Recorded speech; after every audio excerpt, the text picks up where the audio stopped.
Calla, el eco se ha...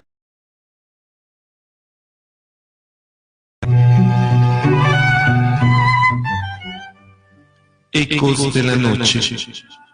Relatos oscuros y de misterio.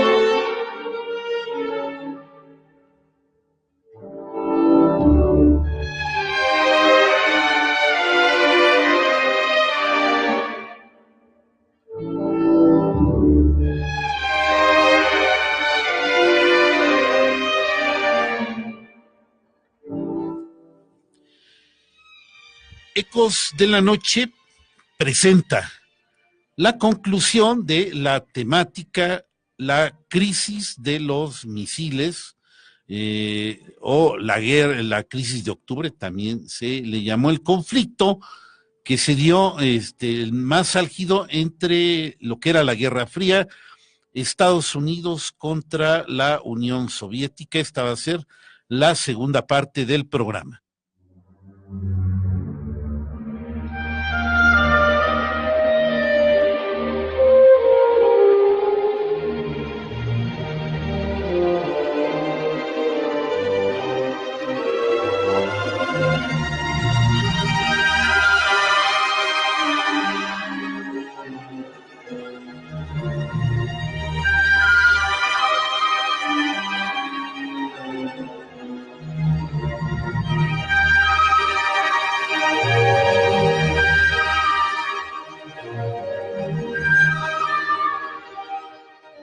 En cabina de controles se encuentra Erika Reyes.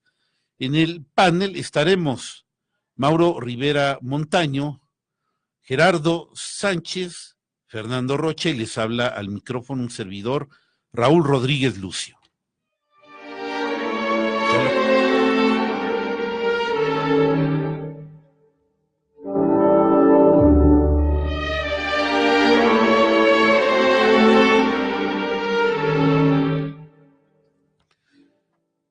Amigos míos, ¿qué tal? ¿Cómo están? Muy buenas noches. Les damos a todos la más cordial bienvenida ya en estas fechas que, pues, ostensiblemente son más frías. Se siente ya el inminente invierno que está a punto de llegar. Y pues este mes de noviembre va muy bien para la temática que estamos tocando. Claro, el problema del que hablamos se dio en el mes de octubre, pero termina en noviembre, así es que así se da. Y el siguiente martes estaremos hablando de el asesinato de John Fitzgerald Kennedy. Anteriormente nos habíamos quedado en cómo ya se desarrolla la problemática de la crisis que se da cuando los Estados Unidos descubren que en la isla de Cuba los rusos ya habían apostado plataformas y habían desplazado varios misiles que podían apuntar a la costa este de su país, volviéndose muy peligroso. Chiste que desde luego no les iba a gustar absolutamente en nada, y por supuesto se desató un gran problema. Pero bueno, vamos a saludar. Mauro, ¿qué tal? ¿Cómo estás? Muy buenas noches, bienvenido, Mauro. Sí, gracias, buenas noches. Como siempre, atento y dispuesto a aprender de lo que nos comparte. Gracias. Fernando, ¿qué tal? ¿Cómo estás? Muy buenas noches, bienvenido. Hola, muchas gracias, buenas noches. Pues aquí ya para cerrar este tema y el próxima semana, pues tratar un tema que se liga un poco con que tal vez podría ser una consecuencia de lo que estamos tratando el día de hoy. Definitivamente, sí. Gerardo, ¿qué tal? ¿Cómo estás? Muy buenas noches, bienvenido. ¿Qué tal, Raúl? Buenas noches, gracias por la invitación. Fer, ¿qué tal? Buenas noches. Mauro, buenas noches. Agradecemos allí en cabina a nuestra queridísima amiga, que también es parte de Ecos de la Noche, Raúl. Ha crecido con ustedes, Erika Reyes. Muchas gracias, Erika, por estar ahí pendientes de nosotros. Y aprovechando que ella está ahí, les comentamos a ustedes, nuestros queridos amigos radio escuchas, que la mesa de discusión ya está abierta, los micrófonos, para que usted se pueda comunicar con nosotros. Erika está en cabina y ella les atiende en el 192-1293. Si usted quiere dar algún mensaje, algún aporte, algún saludo, estamos listos y dispuestos. También hay otra vía de comunicación que es exclusivamente para mensajes de texto o WhatsApp, que es el 442-322-1077. También tenemos otra vía de acceso más para que no nada más nos escuchen, sino nos puedan ver, que es mediante el Facebook de Radio UAQ. Ahí ya Erika mandó la señal y ya nos podrían ver para poder interactuar con nosotros. Y la última opción es Ecos de la Noche. Ya estamos colgados de la señal. Ahí en Ecos el de la Antigüedad. Ecos de la Antigüedad. En la página de Facebook. Sí. Nos pueden ver allí, pueden preguntarnos, pueden ahí interactuar. Ahí tenemos el chat prácticamente nosotros y ahí también les contestamos. Bien, pues estamos transmitiendo desde el mítico Cerro de las Campanas, el cerro insignia de aquí de las Polifacultades de la Universidad Autónoma de Querétaro.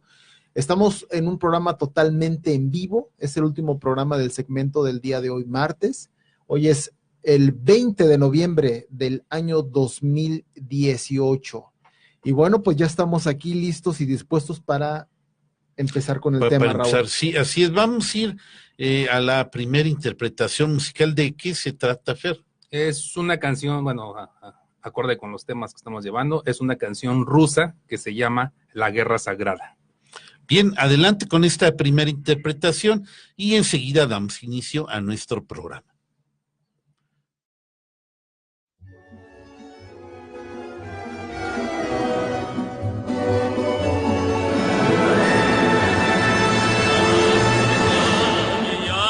Latorowie,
Pues regresamos y hay algunos saludos, Fer.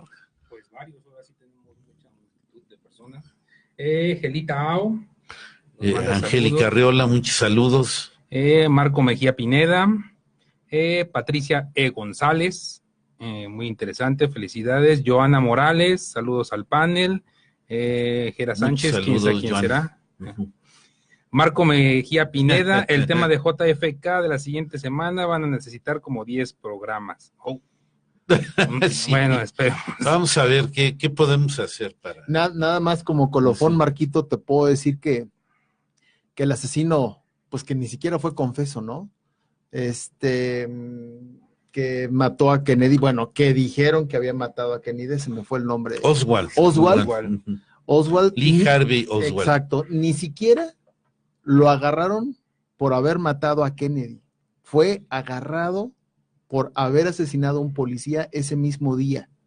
O sea, no fue porque realmente ya lo iban tras él, ¿eh? Es nada más un pequeño detalle antes de abordar el tema la próxima semana.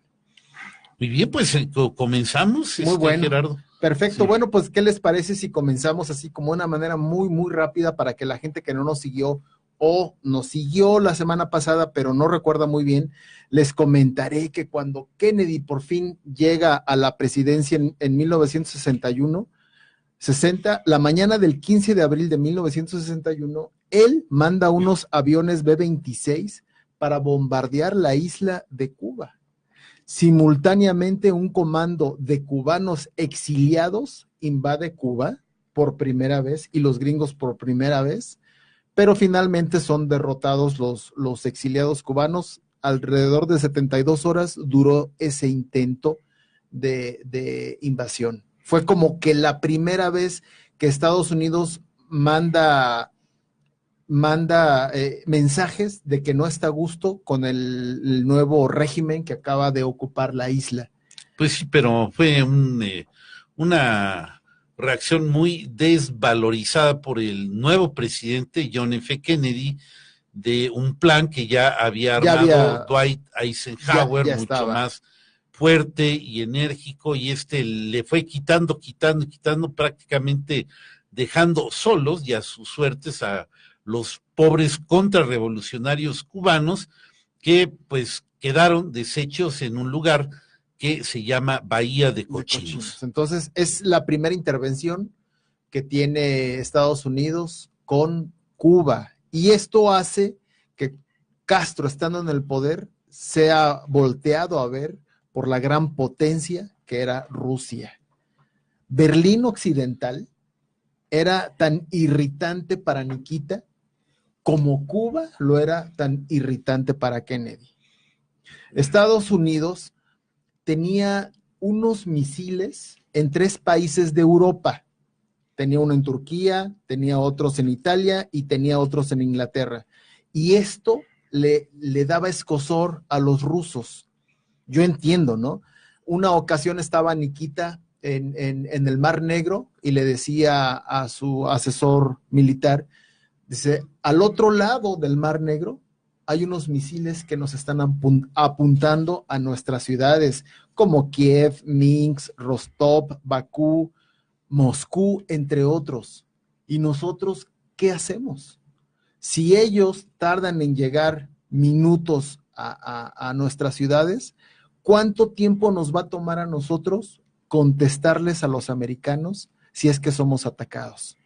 Entonces, esta preocupación empezó a hacerse inminente, y desde ese momento Moscú voltea a ver a Castro porque ellos tenían la necesidad de también sentirse protegidos por si llegaba a ocurrir algún suceso.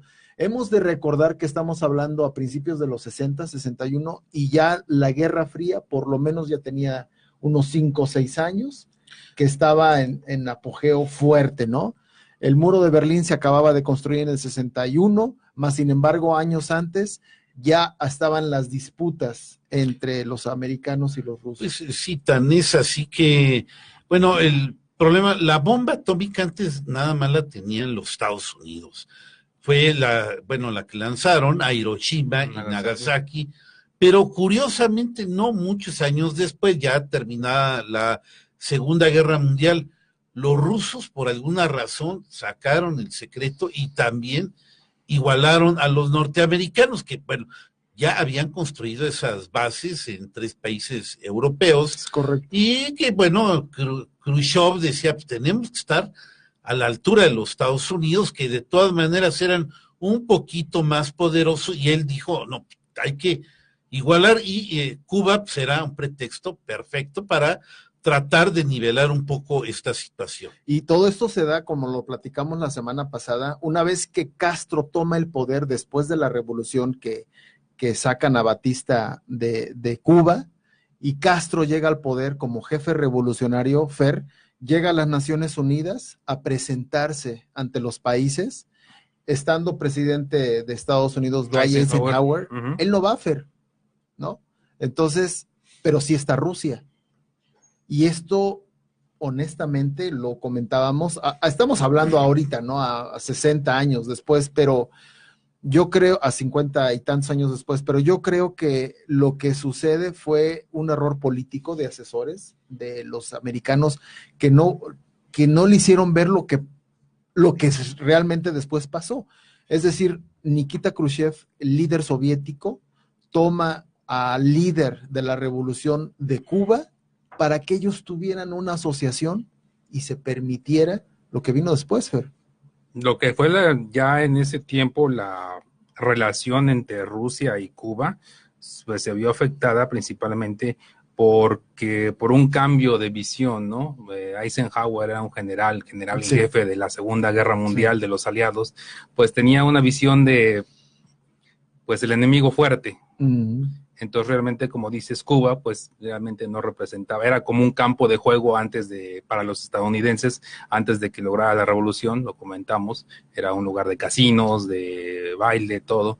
Bueno, realmente pues, era como si hubieran perdido un campo de juego.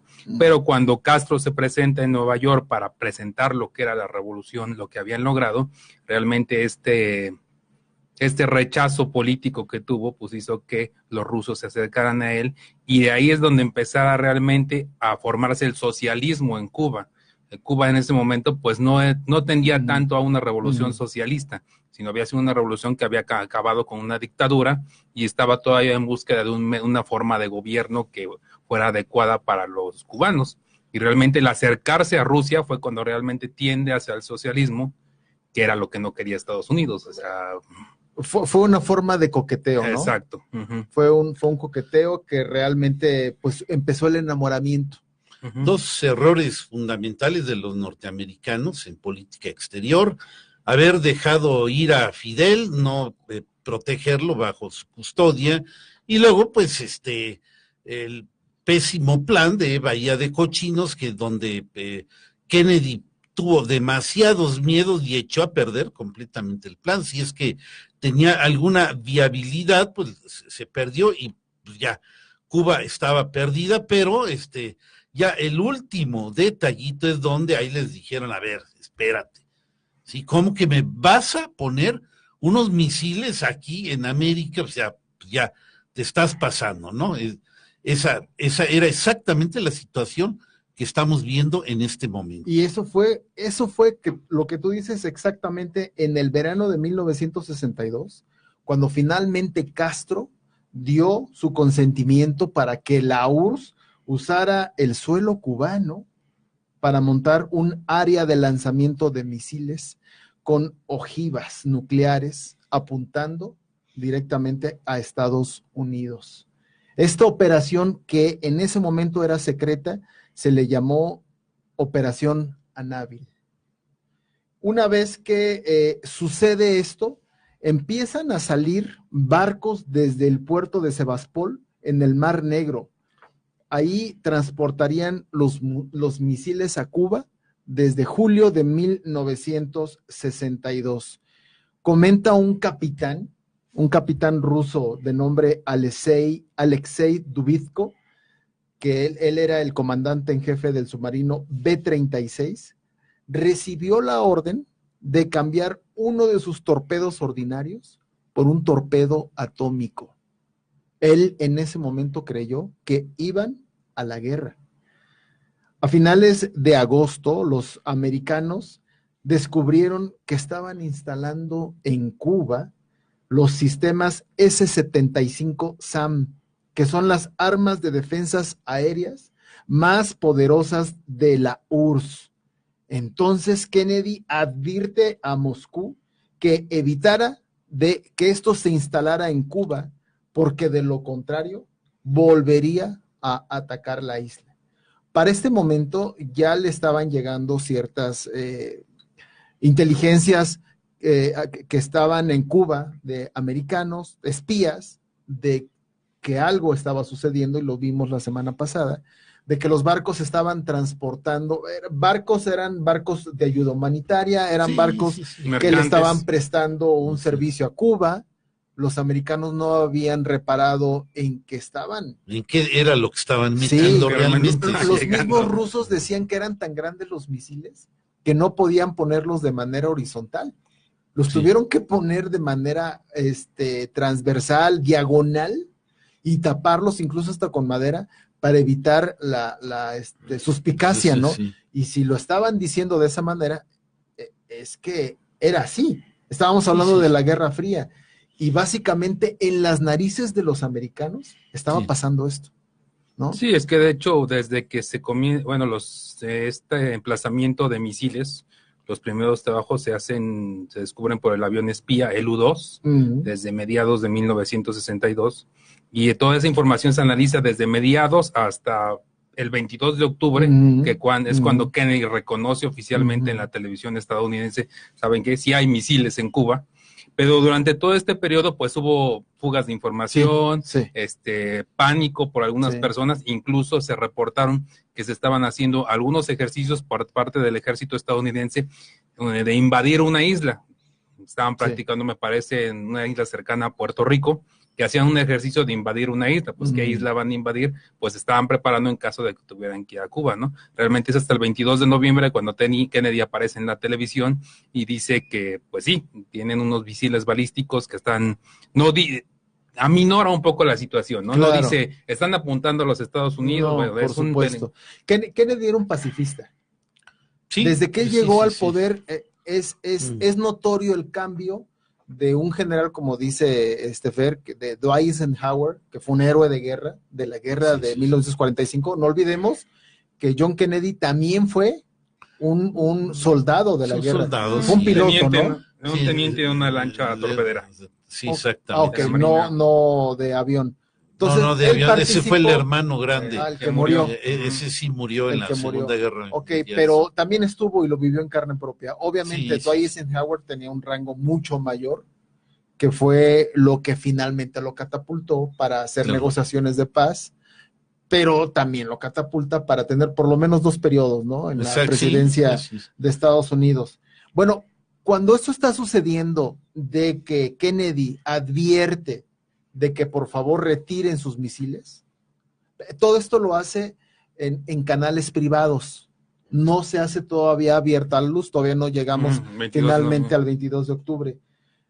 Khrushchev se da cuenta de que Estados Unidos podía iniciar una invasión y ordenó que enviaran a Cuba un número importante de misiles tácticos Luna y bombas atómicas para los bombarderos Il-28. Esto se empieza a poner color hormiga. Moscú tendría suficientemente el alcance para llegar a las escuadras enemigas y hundir los barcos que pudieran transportar de Estados Unidos a Cuba los soldados enemigos. Eso era lo primordial que tenían que hacer, o lo que tenían como misión. Llegamos a octubre, que es básicamente el periodo más crítico, cuando el mundo pende de un hilo.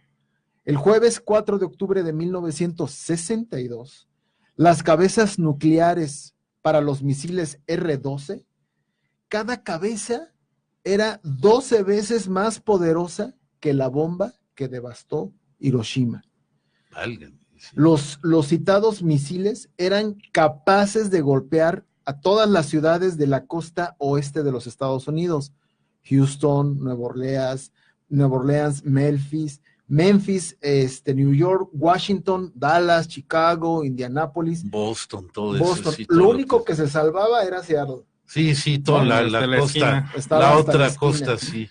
Pero en ese rango de explosión de lo que pudo haber sido, no, hombre, pues México está totalmente salpicado, ¿no? No, sí, perfectamente alcanzaba para... Estamos hablando de 4 de octubre, jueves, y el mundo en general todavía no lo sabía. Pero el escozor, tanto en la Casa Blanca como en el Kremlin, empezaba a tener estupor.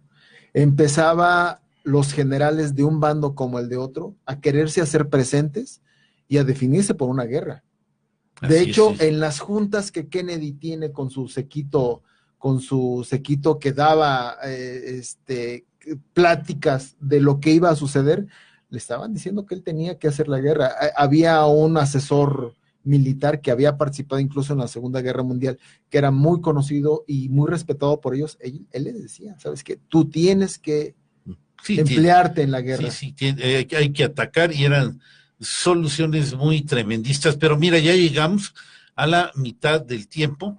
Nos tenemos que ir a la identificación de nuestra emisora y una segunda interpretación musical. ¿De qué va a tratar, Fer? Esta se llama A Cuba y es de Víctor Jara. Adelante, pues.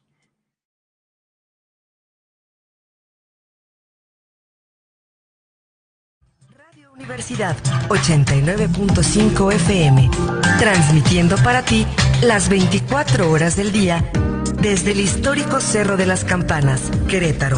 Radio Universidad. La cultura universal.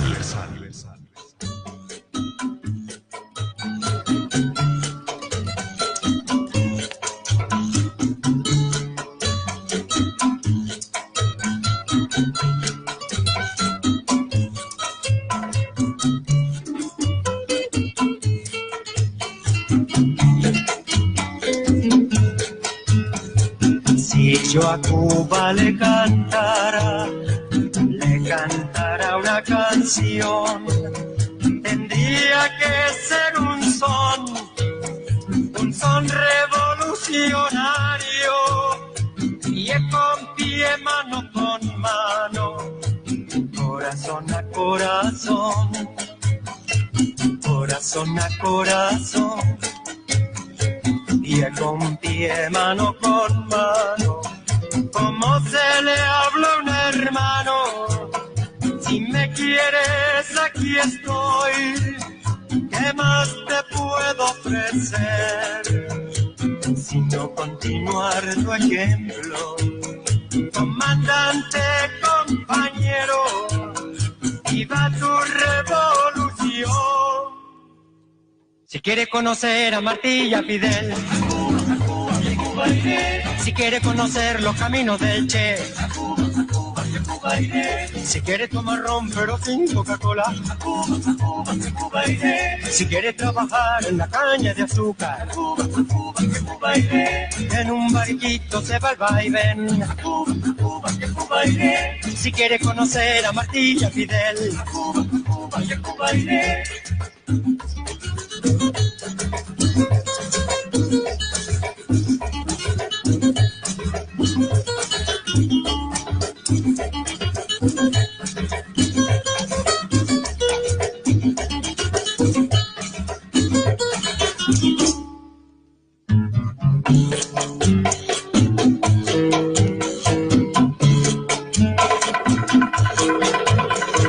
si yo a Cuba le cantara una canción, tendría que ser un son revolucionario, pie con pie, mano con mano, corazón a corazón. Como yo no toco el son, pero toco la guitarra, que está justo en la batalla de nuestra revolución. Será lo mismo que el son que hizo bailar los gringos, pero no somos guajiros, nuestra sierra es la elección. Si quiere conocer a Martí y a Fidel, a Cuba, Cuba iré. Si quiere conocer los caminos del Che, a Cuba, Cuba iré. Si quiere tomar ron pero sin Coca-Cola, a Cuba, Cuba iré. Si quiere trabajar en la caña de azúcar, a Cuba, Cuba iré. En un barquito se va al vaivén, a Cuba, Cuba iré. Si quiere conocer a Martí y a Fidel, a Cuba, Cuba iré. Si quiere conocer los caminos del Che, Cuba iré. Si quiere tomar ron pero sin Coca-Cola, Cuba iré. Si quiere trabajar en la caña de azúcar.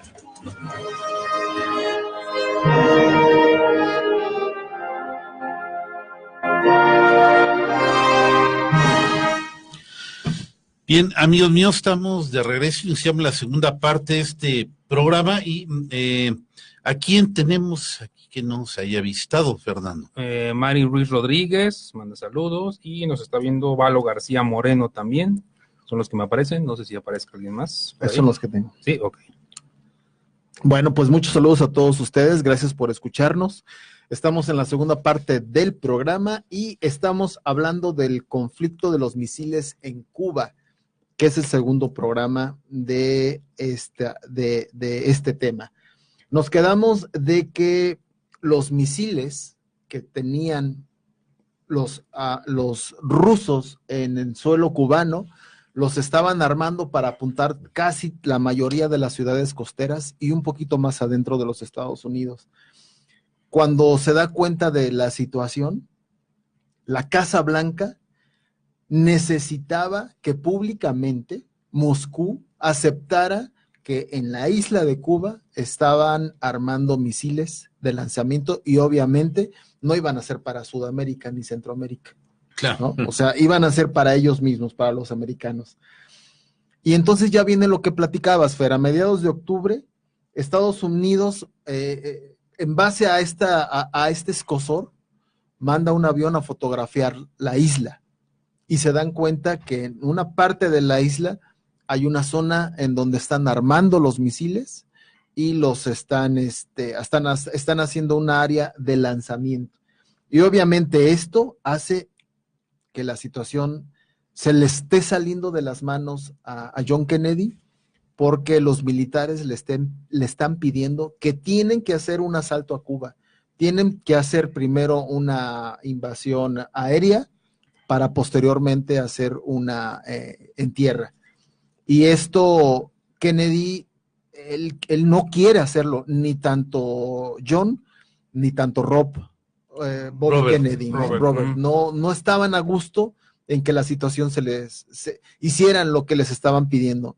Kennedy estaba pidiendo un poco de más tiempo y tenía también algunos aliados, como un asesor político con él que le decía que tenían que esperar y hubo una conferencia en la ONU en donde estaba el embajador de la ONU de Estados Unidos de nombre Adlai Stevenson, se entrevista ahí en la ONU y están los videos, la gente lo puede ver en YouTube, se entrevista con su homólogo ruso, Valerian Zorin, y le dice, aquí tenemos ya unas fotos, unas imágenes, y lo saca al público, lo saca que todos se dieron cuenta, el embajador Zorin no esperaba a ese revés, le toman 3 fotos tamaño grande y le dicen, aquí tenemos imágenes de que ustedes están armando una zona de lanzamiento en Rusia.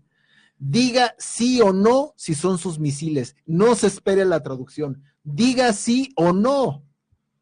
La Sí, gente esa se parte ríe, es ¿no? famosísima, cuando en esa junta de la ONU, cuando el embajador norteamericano que metieron ahí de última hora, pues arrincona a su homólogo ruso con sendas fotografías que no se esperaba que llevaran. Fue un golpe de sorpresa que dan, que el otro pues, prácticamente opta por no decir nada, de que él no está en una corte o que no se Con un trata de fiscal. un juicio, o sea, se hace patolongo totalmente para evadir la cuestión, pero ya no responde bien, o No, sea, y queda a mal. la ley Stevenson le dice, usted está en una corte pública, una corte mundial.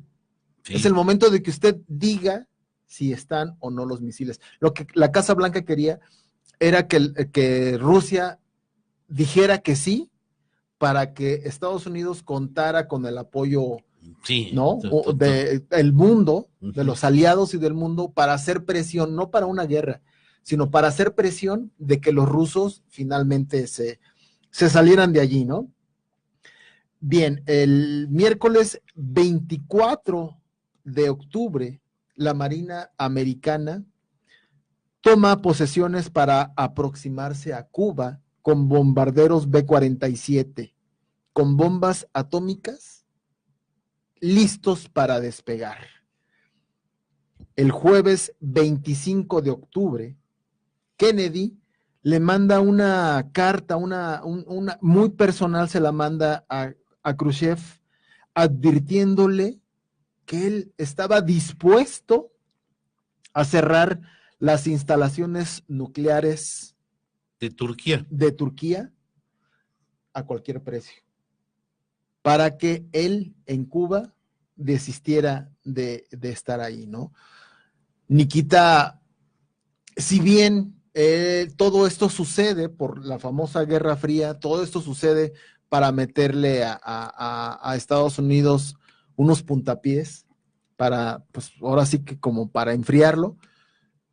Cuba le dice que lo más importante es que desarme los misiles que tienen allí, porque o es una o es la otra, pero no pueden ellos salirse y Estados Unidos quedarse allá. Esto está muy alarmado, pero Estados Unidos tiene la necesidad de entablar una negociación y para esto manda a su hermano con Robert el embajador, Kennedy, sí. Lo manda con el embajador. Creo que era Andrei Gromyko, ¿no? Lo manda, ahorita mismo te digo, Sí. El sábado 27 de octubre, que se le conoce como el Sábado Negro, Khrushchev contesta que los misiles cubanos podrían ser intercambiados por los misiles en Turquía.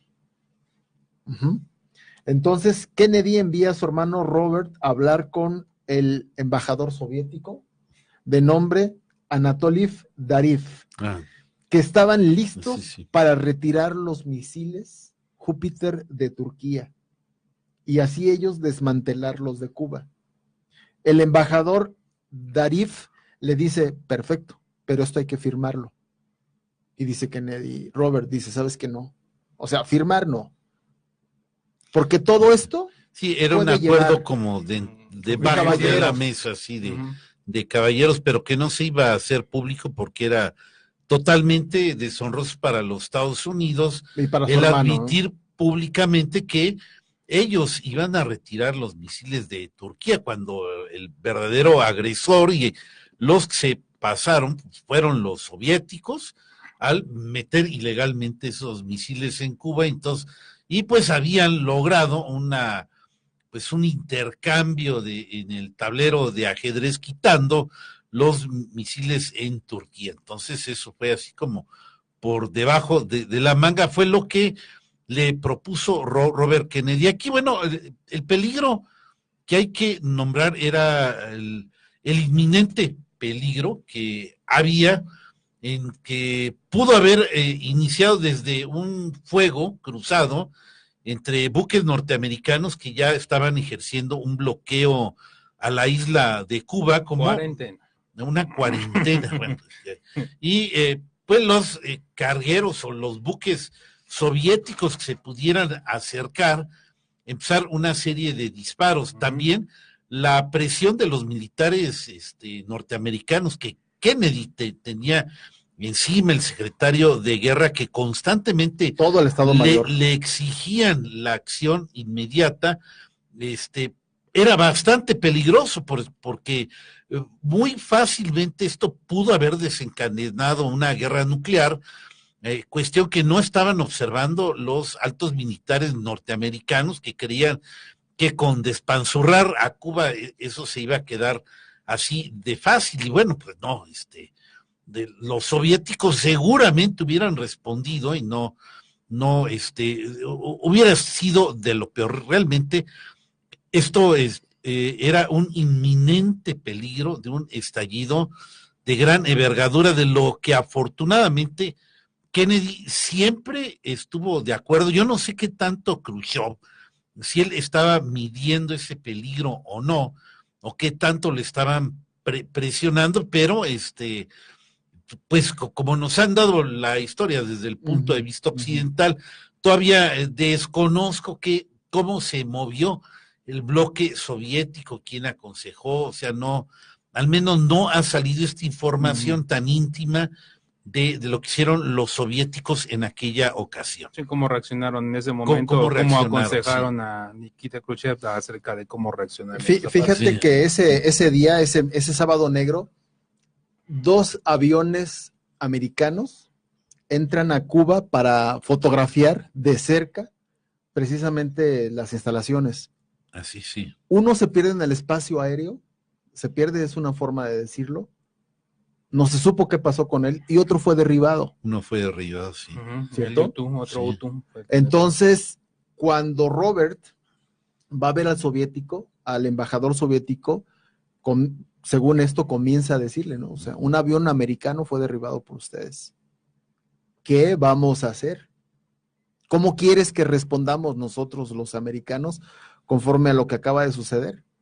Los rusos dicen, se acercó, y ustedes saben que estamos en un proceso, sí. Estamos en un proceso difícil, en un proceso ríspido, y esto pudo haber sido una especie además estaban invadiendo el espacio aéreo de Cuba, ¿no? Que tampoco se valía, ¿verdad? ¿No? Claro. O sea, no podía ser así tan fácil.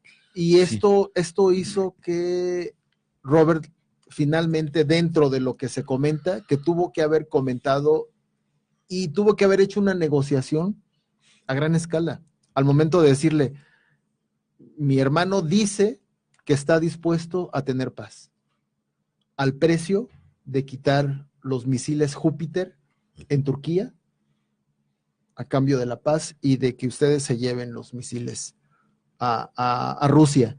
Finalmente el embajador dice que va a pasar ese mensaje al Kremlin para que Nikita pues dé una contestación. Finalmente, cuando la contestación está, pues Nikita lo acepta, porque yo creo que es un empate técnico entre los dos, conforme a la información que tenemos. Sí. No fue que Kennedy haya sido aquí el vangloriado, sino fue un estira y afloje de manera diplomático. Lo que yo veo en toda esta situación es que John Kennedy realmente era pacifista, no se dejó intimidar por su estado mayor presidencial, que todos, salvo su asesor político y Robert, querían irse a la guerra. Sí. Y el irse a la guerra era destrozar el mundo. Ya no estamos hablando de bombas atómicas. Sí. Estamos hablando de bombas que eran mortalmente 15, 20 veces mayores a una sola bomba que, de los que se tiraron en Japón. A dos en sí, Japón, ¿no? Con un par de bombas de estas destruían toda la isla, y con otras más destruían gran parte de los Estados Unidos.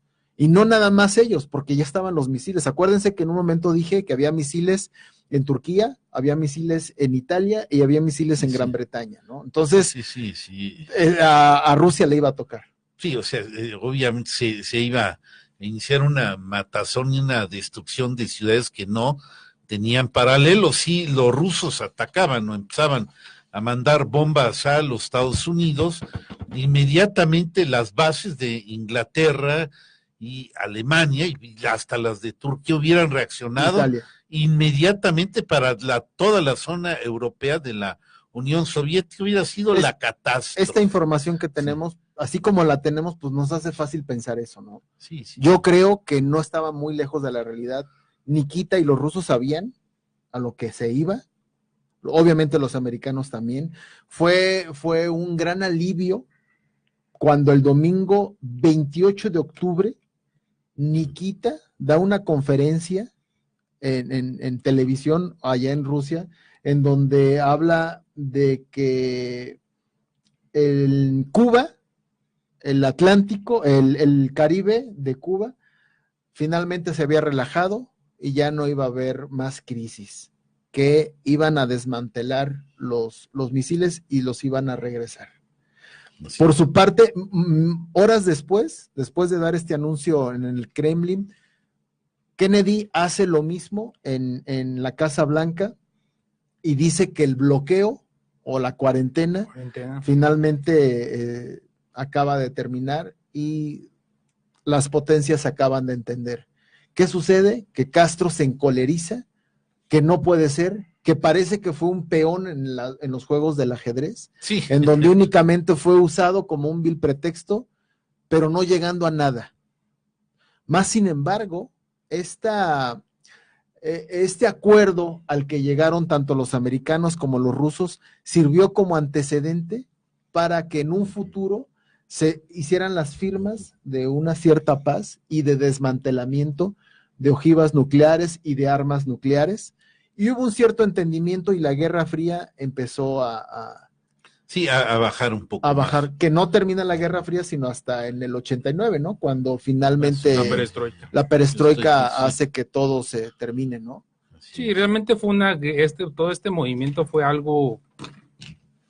un movimiento de interpretaciones por parte tanto de la Unión Soviética como de Estados Unidos. Estados Unidos de empezar de yo no sé nada, pero sí sé.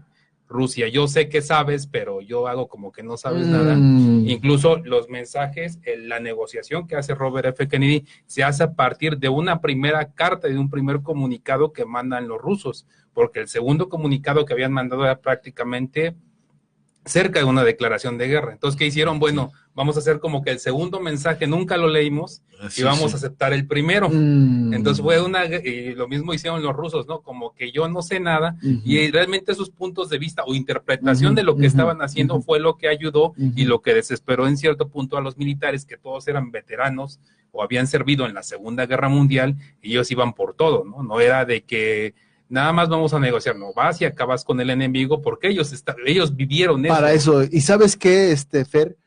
Fue una decisión tomada por los Kennedy. Exacto.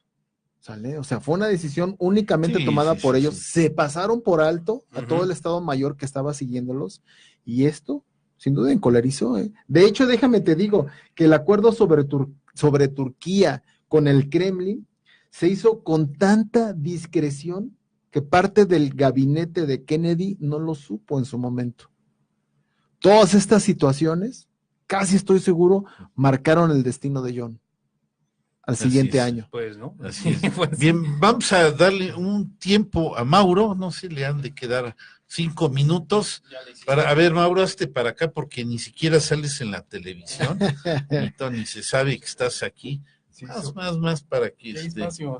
Sí, hay espacio sobre para lo que estoy escuchando y recuerdo es de que le preguntan a Albert Einstein de qué opina sobre lo que está sucediendo y dice que si se llegara a desatar esa guerra fría, la humanidad que por casualidad o milagro alcanzara a sobrevivir iniciaría una vez más con la era de piedra y eso es algo muy triste.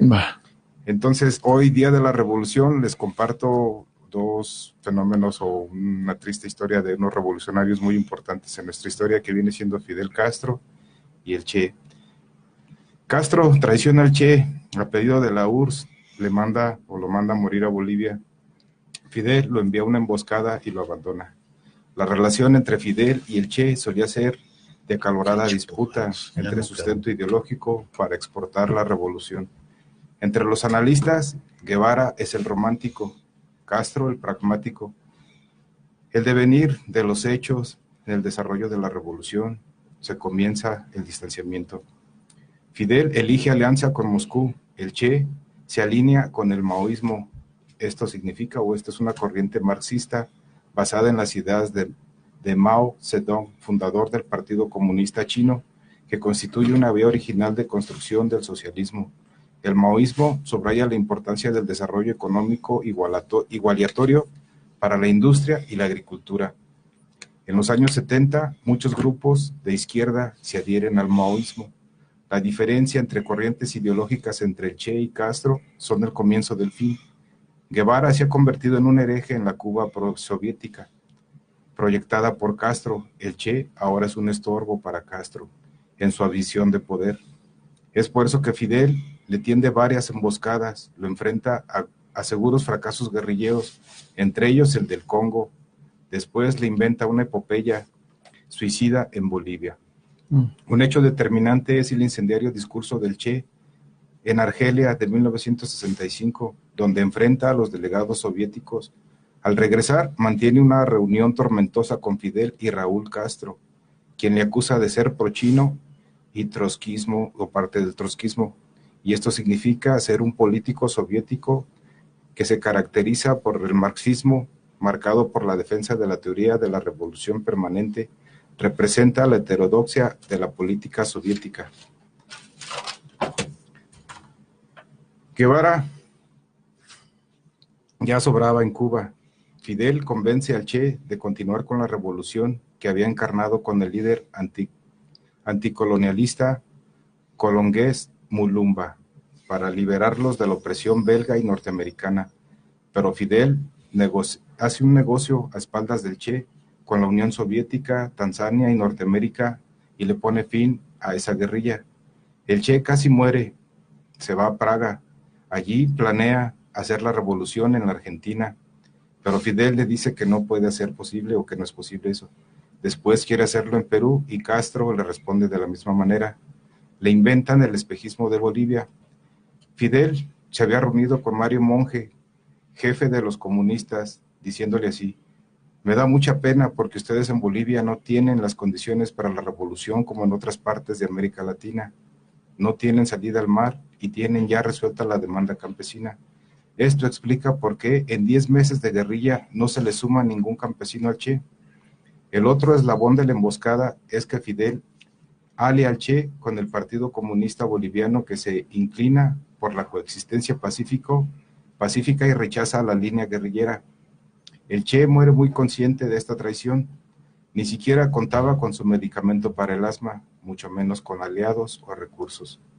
Félix Rodríguez es el agente de la CIA que persigue al Che y lo entrega a los bolivianos. Y ahí es donde es asesinado al final. En 1967 esto fue. Así. Bien, bueno, pues de hoy en 8, el asesinato de Kennedy, que va a cumplir un aniversario más el jueves, el día 22 de noviembre. De 1963. 63, así es que bueno, de eso va a tratar nuestro programa. Y como dice Marco Polo, sí hay mucho que contar, mucho que decir.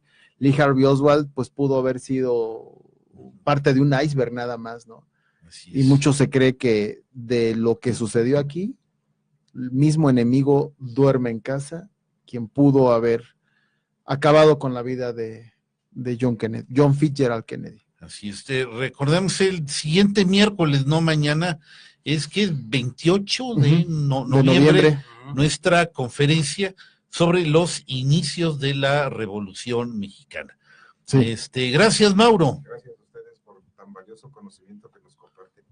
Gracias, Fer. Hola, buenas noches, que pasen muy buena noche, nos vemos la próxima vez. Gracias, Gerardo. Gracias, Raúl, gracias, Fer, Mauro, gracias, Erika, gracias a todos ustedes por el favor de su atención y de verdad los esperamos el próximo martes a la misma hora y en el mismo canal. Bien, amigos, pues que tengan una bonita noche. Recuerden, sábado 8:30 de la mañana, Ecos de la Antigüedad. Gracias, Erika Reyes, y a todos ustedes les deseo que descansen y nos vemos hasta la próxima.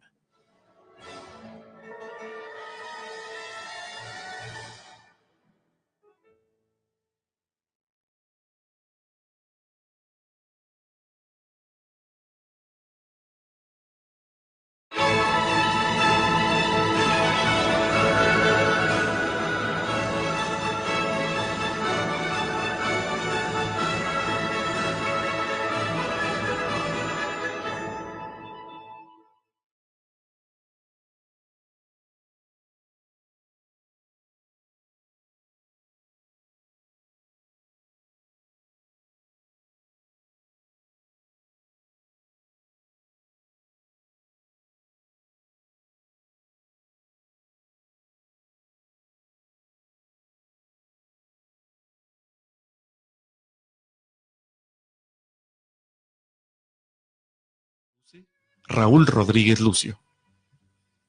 Ecos de la noche.